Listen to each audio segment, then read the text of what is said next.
Përshëndetje të dashur teleshikues kudo ku jeni dhe mirë se vini në edicionin e radhës të Origina Show. Edhe kësaj radhe vazhdoje të prezantoj tek ju jetën dhe veprimtarinë e bashkëdhetarëve tanë në Britani të Madhe. Vazhdoj të qëndroj në Londër dhe vëmendja jone e posaçme është pikërisht për të ardhmen e komunitetit tonë këtu në Britani të Madhe, pra për voglueshët e mërgjimtarëve tanë. Në Londër dhe përreth saj, shoqata e shkollave shqipe Ardmëria në drejtimin e adhetarit Lutfi Vanta ka arritur të hapë mbi 27 shkolla shqipe. Gjendemi në njërën prej tyre dhe kemi kënaqësinë të bisedojmë me përgjegjësen e kësaj shkolle, është Linda Bazina. Përshëndetje nderuar dhe mirë se vini në Origina Show dhe mirë se ju gjejmë në ambientet e kësaj shkolle. Përshëndetje dhe faleminderit për ftesën. Ishte një kënaqësi shumë e madhe t'ju kishim sot prezent në shkollën tonë dhe gjithashtu është një privilegj i madh të jem pjesë e kësaj shkolle dhe shoqatës Ardmëria. Do na flisni pak për historinë e kësaj shkolle, ku gjendet kjo shkollë për shikuesin, sa vite ka, domethënë, aktiviteti i kësaj shkolle në procesin arsimor? Kjo shkollë është në Bexley, në Bexley Heath është qendra dhe është një zonë tepër e populluar me shqiptar. Ka 3 vjet që është krijuar, ky është viti i 3 i saj dhe që në fillimet e saj kjo shkollë ka pasur një sukses të jashtëzakonshëm. Ka pasur një interes nga prindrit shqiptar për të sjellë fëmijët këtu dhe në të njëjtën kohë ka pasur edhe një rritje të numrit eksponencial, mund thoja, të numrit të nxënësve në shkolla nga viti në vit. Fillimisht e kemi filluar me 1 klasë dhe tani jemi në 3 klasa dhe mendojmë që të hapim dhe klasa të tjera për shkak të numrit të nxënësve që janë në rritje. Si përfshin këtu grup moshat? Kemi nga mosha, me sa e pashun, 4 deri në 15 vjeç, apo jo? Atëherë këtu fillon grup moshat janë të ndryshme, janë në 3 nivele, fillon që nga mosha 4,5 deri në moshën 16 vjeç. Dhe kjo ndarje bëhet në bazë të grupit të moshave, por edhe të njohurive të tyre, sepse është një faktor tepër i rëndësishëm niveli i gjuhës shqipe që fëmijët kanë. Sepse mund të jetë një fëmijë 10 vjeç, i cili mund të flasi shqip shumë mirë, dhe një fëmijë 16 vjeç që nuk ka njohurin. Dhe duhet të kalojnë në proceset fillestare, apo jo?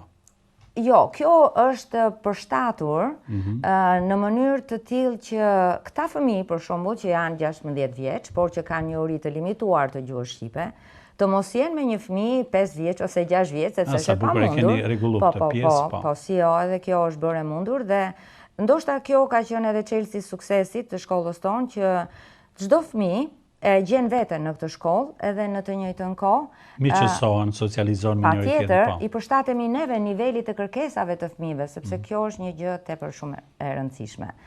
Kjo sjell edhe atë pastaj kënaqësinë e prindërve, të cilët jo në pak raste na thonë, për shembull, Linda, më çfarë i bëni fëmijëve që mezi presin të shtunën, dhe kjo është reale. Njëkohësisht, një sukses i kësaj shkolle ka qenë afrimiteti jo vetëm i fëmijëve me njëri tjetrin, por edhe i prindërve. Kanë krijuar miqësi këtu prindrit me njëri tjetrin që kanë vazhduar më tej. Pra, nga një bërtham që dije që është shkolla, ne po kthehemi edhe në një bërtham të komunitetit zonës së Bexleyt ose edhe më gjerë, sepse ka dhe fëmijë që vinë edhe nga Greenwichi, të komunitetit shqiptar këtu ku jemi.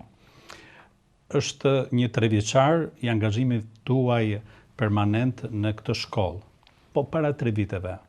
Përpara 3 viteve, angazhimi im ka qenë që në vitin 2009. 3 vite unë kam këtu që në fillimet e shoqatës Ardmëria, fillimisht ka qenë shkolla e Plumstead. Dhe shkollat të tjera të Westminster kanë pasur disa shkolla e Catfordit dhe gradualisht shoqata Ardmëria pastaj mori atë zgjerimin për shkak të kërkesave në rritje të prindërve shqiptar për mësimin e fëmijëve të tyre të gjuhës shqipe. Fillimisht dua ta përmend këtë fakt, kemi qenë neve mësuesët që shkonim në për shkollat angleze me fletushka që t'u bëni me dije prindërve shqiptar që ka një shkollë shqipe në filan vend dhe në filan vend. I kuptohet, ka qenë një punë vullnetare e jashtëzakonshme me shumë dëshirë dhe dashuri. Po që ka dhënë shumë fryte tani por me që sa i dha rezultatet e veta. Interesimin e këtyre nxënësve dhe prindërve. Po ka një ndryshim në kohët e tanishme këta prindër, ose brezi i dytë, mund të them, i shqiptarëve në Angli, janë bërë koshient për rëndësinë e gjuhës shqipe. Që fëmijët e tyre kur të shkojnë në Shqipëri ose kur të flasin me gjyshrit e tyre, të flasin në Shqip dhe të ndihen si pjesë e atij vendi ku ata shkojnë, jetojnë apo kalojnë pushimet. Gjatë xhirimeve patëm rastin faktikisht të bisedojmë edhe me prindër, me bashkëshortë të cilët i përkasin komsive të tjera dhe që sjellin fëmijët e tyre, domethënë që të mësojnë gjuhën shqipe. Është me të vërtetë një kënaqësi e posaçme, sidomos për juve apo jo? Është kënaqësi e jashtëzakonshme, sepse janë nëna të huaja që janë të martuar me djemë shqiptar.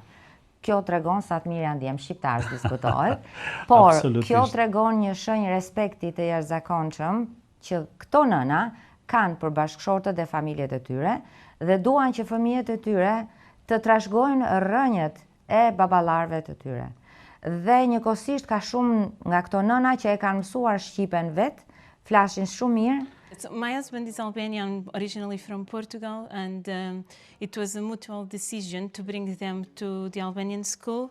As well as they go to Portuguese school every Friday, they come here on Saturday. They absolutely love to come, and we want to introduce them to the culture, for them to be aware of the language, to know how to speak, how to write, if possible, and the most important thing, to be able to communicate with the family back home, with the grandparents, with their cousins, with everyone, all the family in Albania.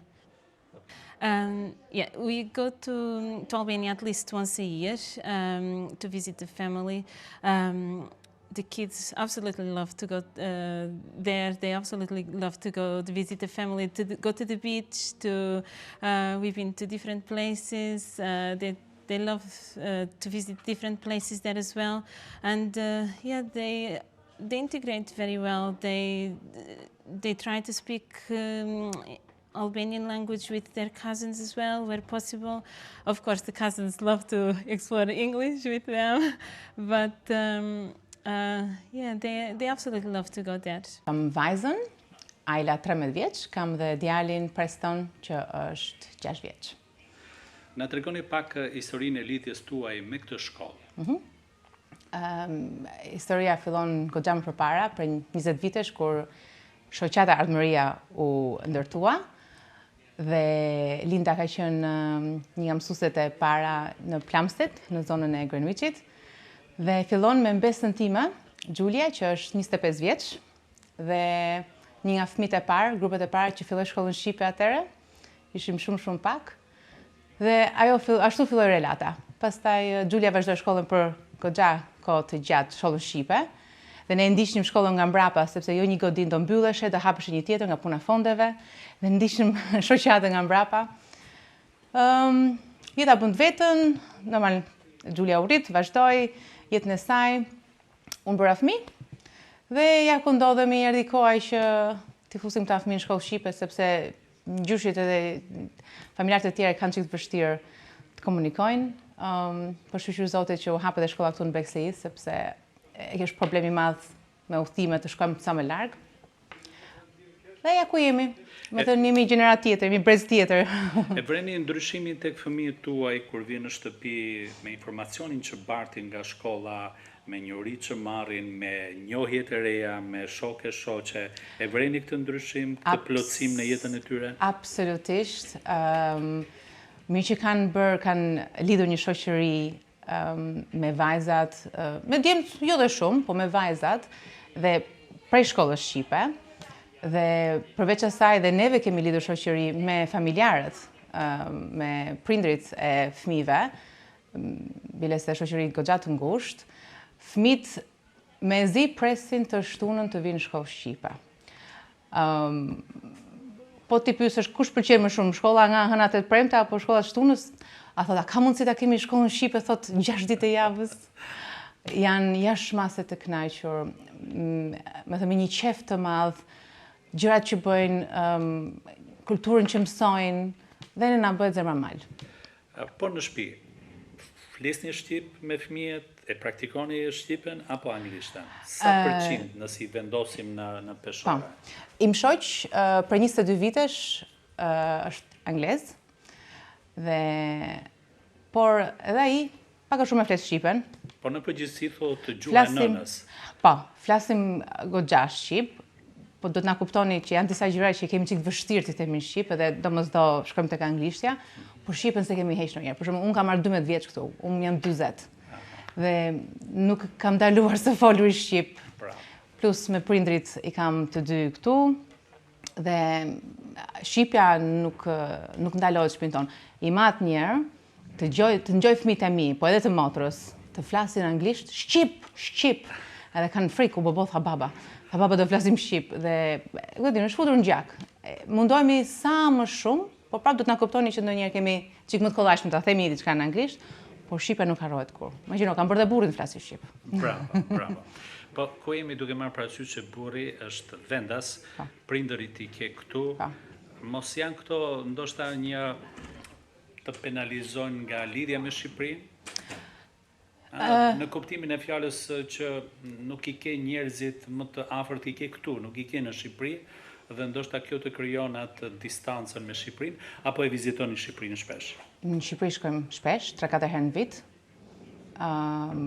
Nuk e kemi ndaluar kur vizitën e Shqipërisë, dhe im shoq është i çmendur mas Shqipërisë.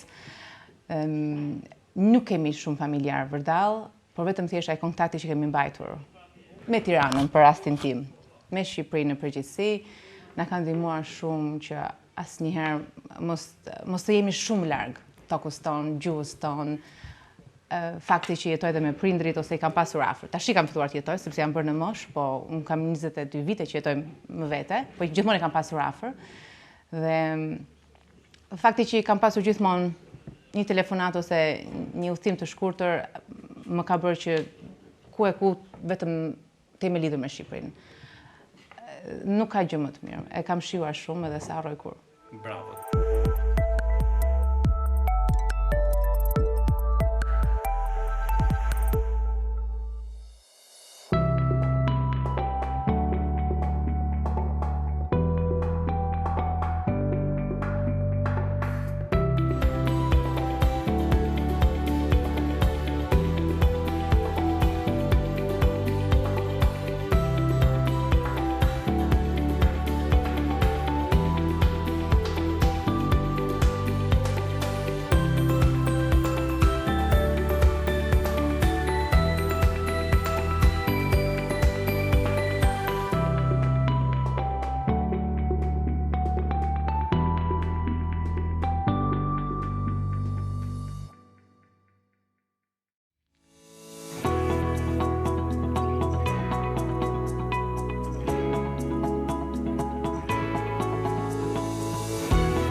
Si nis një ditë e shtunë tek Linda? Për të gjithë në fakt është një ditë vikendi, mezi e presin të shkojnë të relakson. Është një relaks për ju, është një përmbushje apo është një impenjim? Me shumë dashuri do thoja që është një kënaqësi e jashtëzakonshme. Është një kënaqësi e jashtëzakonshme kur ata fëmijë të vinë të mbushin klasën ose që ke korridori me vrap dhe fillojnë, domethënë, atë procesin e mësimit. Është një impenjim, por që personalisht mua më ka dhënë një kënaqësi të jashtëzakonshme, duke më bërë të ndihem sikur jam në një familje të madhe. Kështu e konsideroj unë shkollën në të cilën jam. Përditshmëria juaj profesionale ka të bëjë përsëri me arsimin. Në fakt ju jeni, domethënë, mësuese edhe në shkollën angleze.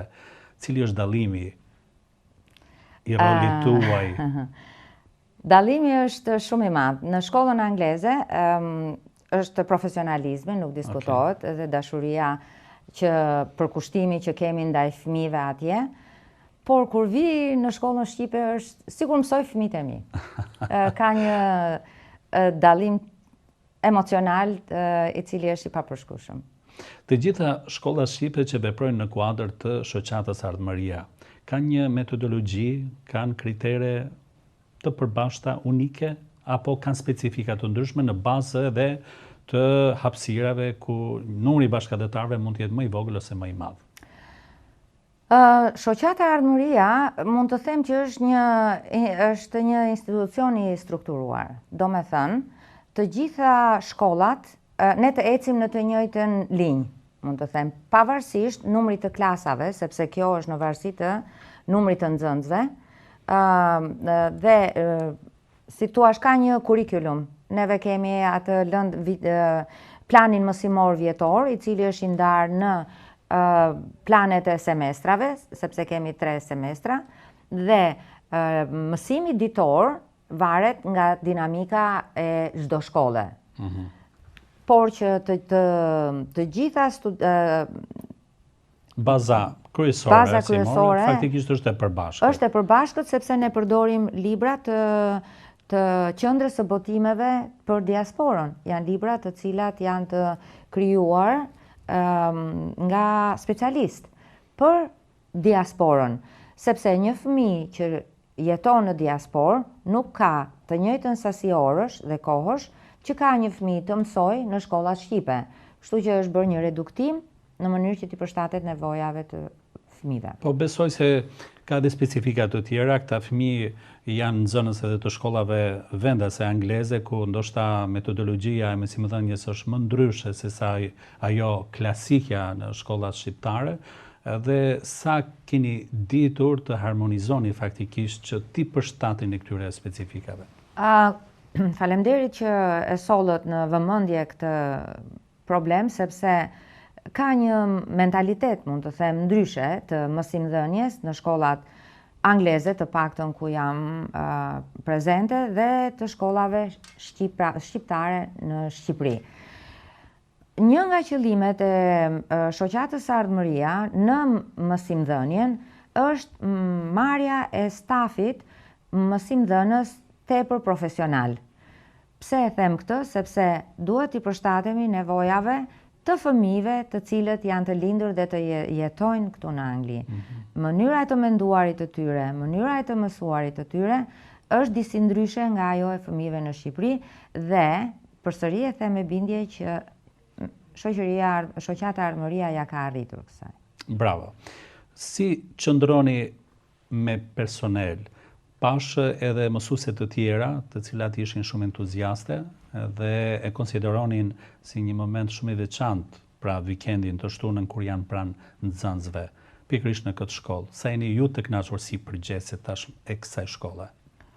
Jam shumë e kënaqur dhe me fat, sepse është një grup tepër profesional, të 2 mësuesit e tjera, mësuese Esmeralda edhe mësuese Elona, kanë formimin pedagogjik, dhe njëkohësisht mësuese Esmeralda ka një eksperiencë në shkollën angleze, kështu që në këtë aspekt kemi një staf të mrekullueshëm. Stimuli material apo financiar për këtë personel në kuadër të shoqatës Ardmëria. Sa jeni të kënaqur në këtë drejtim, duke marrë parasysh se të gjithë lëngojnë në këtë drejtim edhe shkollat shqiptare në Gjermani apo në të gjithë diaspora? Kur e kemi filluar këtë punë, nuk e kemi filluar nga ana e stimulit material. Është më tepër adetar, kuptohet. Është një dëshirë e brendshme për të mësuar gjuhën shqipe fëmijëve tanë.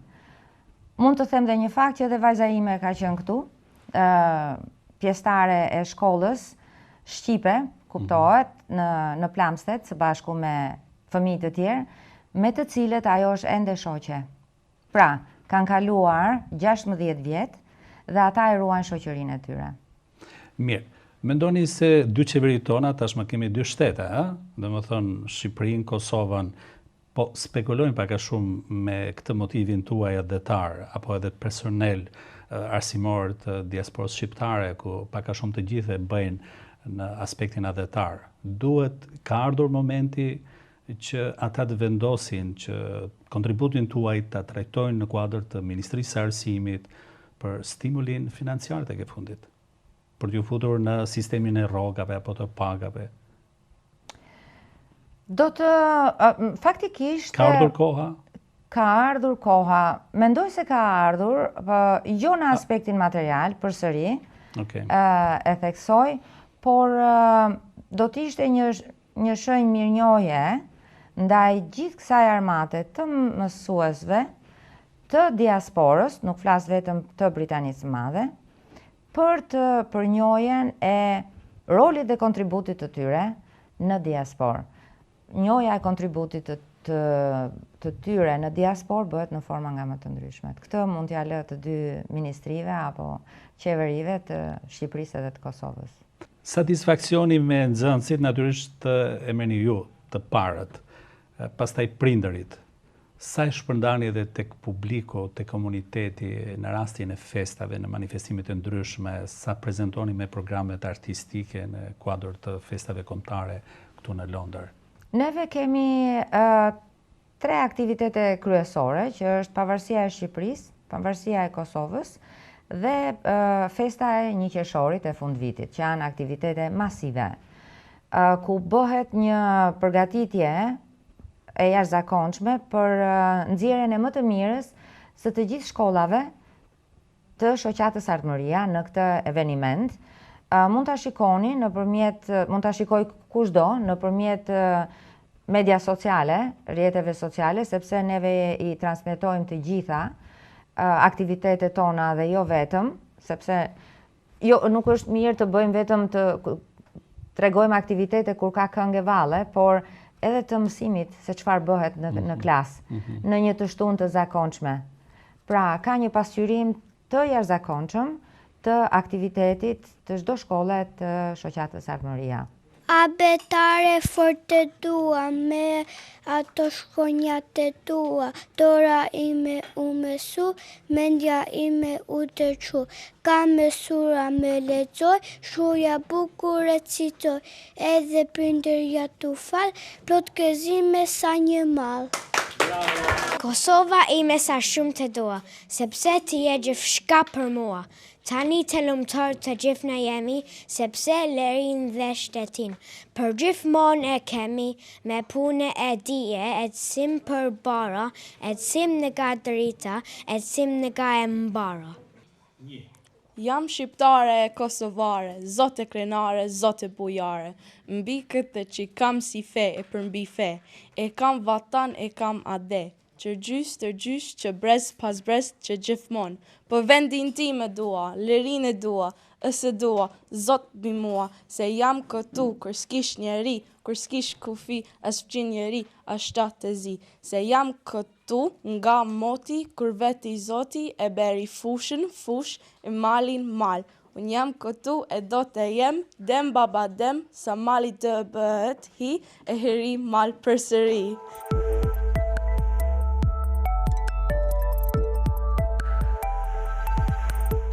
Mirë, tani duke parë dinamikat apo interesimin e prindërve apo bashkëdetarëve këtu në Londër Mendoni se është krijuar tashmë një kërkesë, është forcuar kërkesa për të sjellur, për të regjistruar fëmijët e tyre në këto shkolla, apo është zbehur? Si është kjo kul pra? E përmenda edhe më sipër, ka ardhur në rritje. Në rritje? Kërkesat e prindërve, po.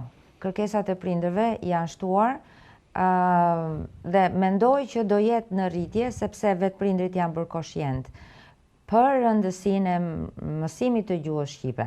Dhe kjo ka dy element, e kam përmendur edhe diku tjetër, jo vetëm që fëmijët mësojnë gjuhën e prindërve të tyre, ose qoftë edhe të një prindi, por edhe në të njëjtën kohë mësojnë edhe një gjuhë ekstra tjetër.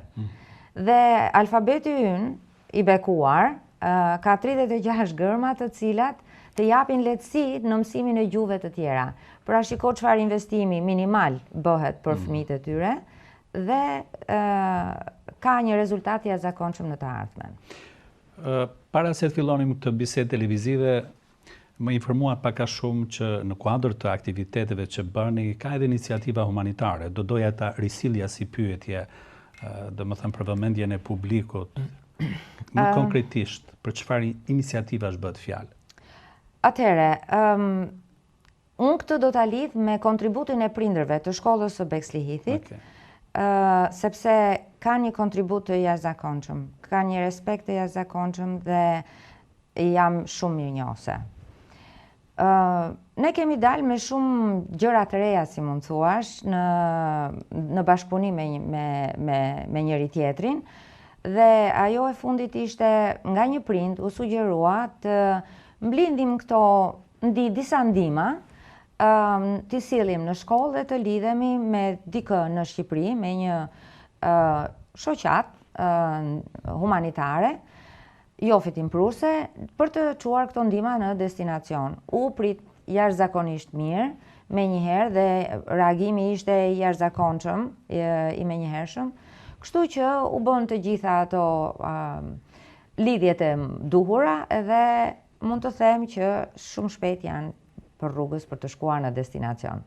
Për në fund dëshiroj të ndaj me shikuesit edhe impresionet e mia personale, ku mora pjesë në një gala night që kishte organizuar shoqata juaj e Shkollave Shqipe Ardhmëria, ku faktikisht ishte pak a shumë edhe një atmosferë misionare për të kontribuar pjesëmarrësit për mbarvajtjen e procesit arsimor të kësaj shoqate.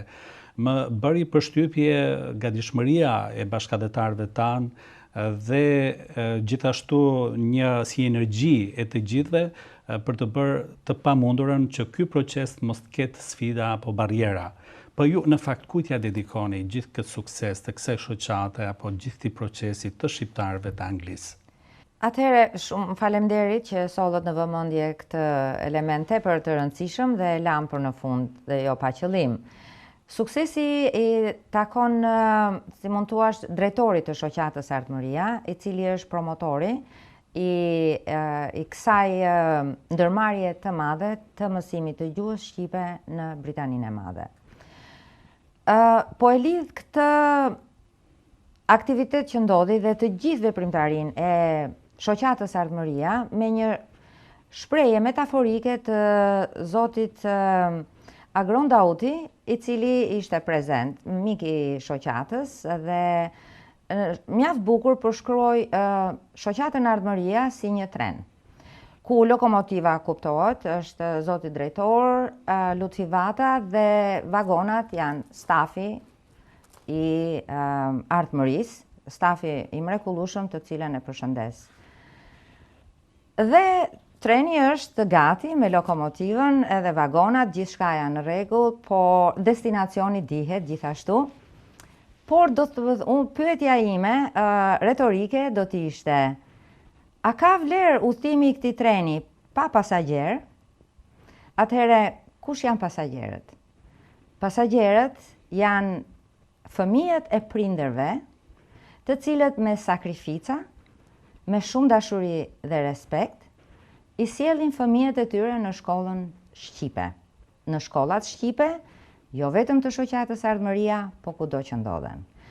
Pra, duke u kthyer shoqatës Ardhmëria përsëri, them që është e mbështetur në një trinom tepër të fuqishëm, që është shoqata Ardhmëria, stafi i saj, institucionet qeveritare ose jo qeveritare, bizneset që e mbështesin për ecjen e saj dhe në të njëjtën kohë prindrit, të cilët bëjnë të mundur që treni i dijes së shoqatës Ardhmëria të eci drejt suksesit pafund. Shpreh mirënjohje të pafundme për të gjithë prindrit, pasi merita është edhe atyre padyshim. Faleminderit.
Faleminderit që na bëhet pjesë të emisionit tuaj TVR dhe Nisënishëm. Kënaqësia është e jona dhe shumë faleminderit për respektin.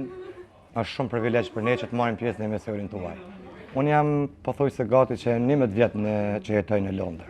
Zona jone e Veriut, pothuajse sidomos dhe zona ime nga Hasi, shumica e rinisë kanë ardhur këtu. Ne të thojmë për një perspektivë më të mirë, po perspektiva është atje. Po fatkeqësisht kemi përfunduar këtu kena, Rifat.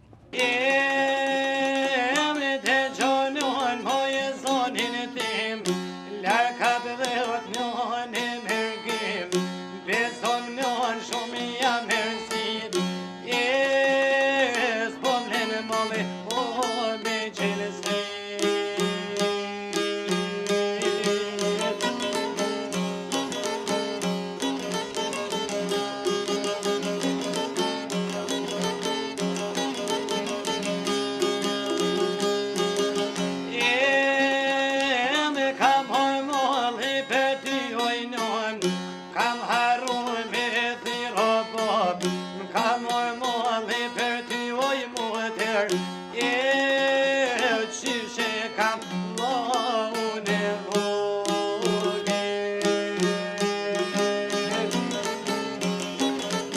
Unë vij nga një familje që kemi rëndet në folklor. Jam nipi i Hysendidës, Dida Qela Kavaçi. Dhe të them të vërtetën në familjen tonë gjithmonë jemi rritur dhe kemi pas frymin e folklorit. Andaj nga femëria në moshën 7 vjeçare, unë kam vazhdu të marrë pjesë me qendrën kulturore të fëmijëve Has, dhe nga ajo moshë e sot, edhe pse jam shputur në emigrim, unë nuk jam shputur asnjë sekond nga folklori dhe nga kënga folklorike.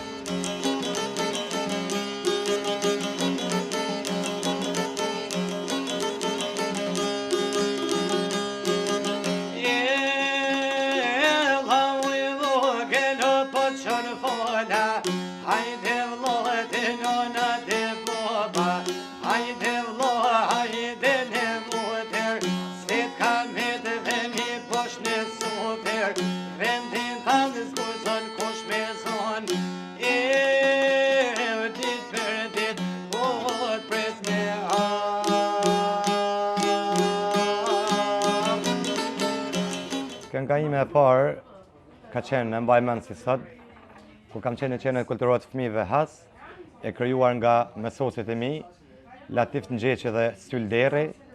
Kam pas një këngë, sot jam unë i vogël dhe dua të këndoj, me çiftelin time në dorë atë dhëut ja kushtoj. Dhe nga atëherë dhe sot e mbaj mend këtë këngë dhe e adhuroj.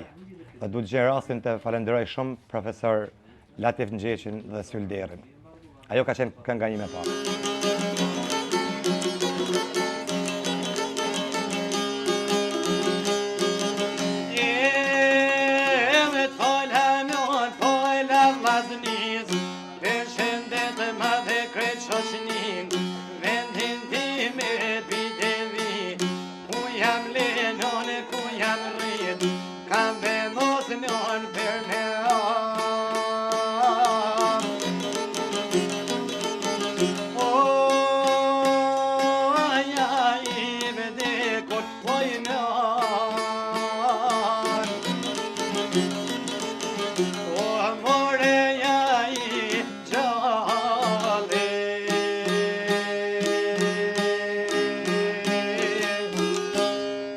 Komuniteti shqiptar këto, sidomos veriu, rinia shqiptare,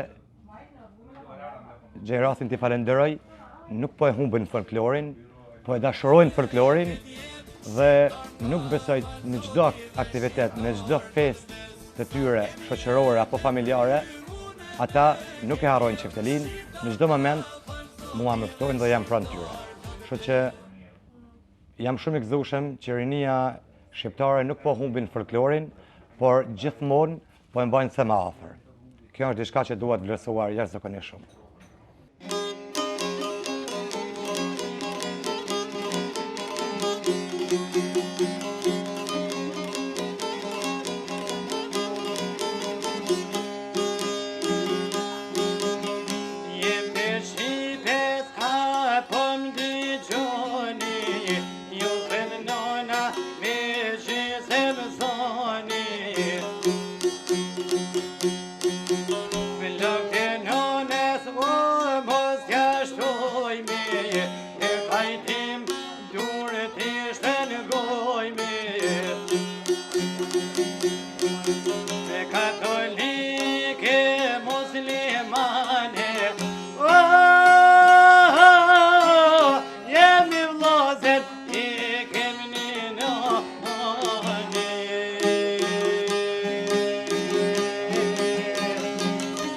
Përshëndetja ime për një person që i dedikohem shumë, është idhulli i jetës, Hysendida, është gjagje që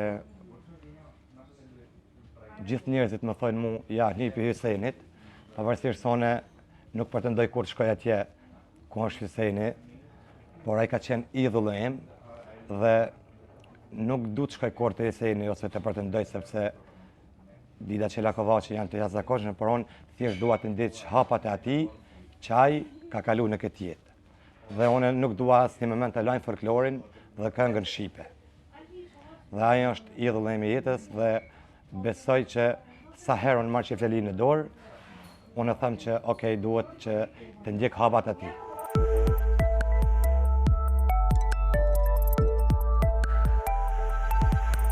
Jam Marla Getha, jam 6 vjeçare edhe jam në lindur në Angli. Hobi im është muzika, kërcime edhe shumë aktivitetet tjera. Të përshëndes të gjithëve. Albulena, o moj prita, prita naj sultano, ose tërdi dita Skënderbeu, o premaje skali si rofeja, o pos bret prej mali Skënderbeu, o ja boni ben po të zura, o në Albulen as një gjallo, o nuk do shpëtoj fushën gjaku, o do të mbuloj as një gjallo, o nuk do shpëtoj fushën gjaku.